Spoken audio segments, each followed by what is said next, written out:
Riverbank Guardian.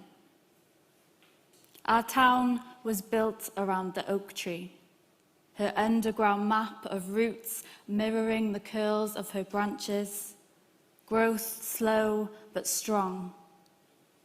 In summer, we would tie ribbons around her arcs for everyone we had lost, so she knew to welcome them. Cut candles until the day grew dark and we fell asleep under her canopy.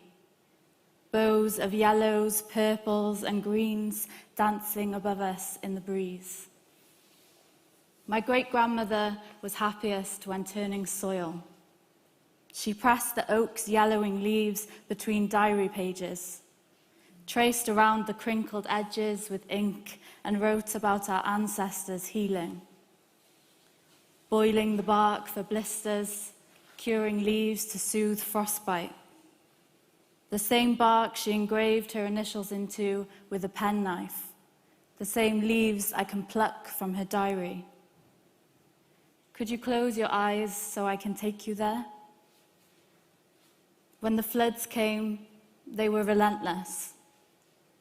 Our roads grew currents, our fields gathered waves. We were hauled from our beds to fill sandbags, searching for each other's eyes under torchlight. Eventually, after withstanding the wars and riots of hundreds of years, roots loosened by floods, the oak was dragged out by the river. Our town was built around the oak tree.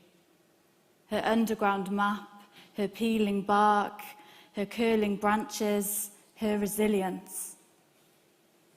Each day I walk to the grassy bank, standing guard, checking the soil of my sanctuary ground, where in spring acorns will sprout green.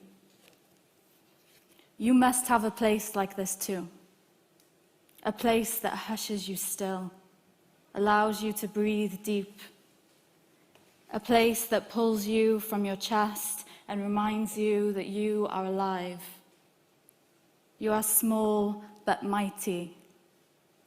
Here we embody the radical hope of everyone in this room. Our hope is resistance. The story you create will live on beyond you in the beaten blood of future generations. Make it count. Make it heard. Diolch yn fawr, thank you.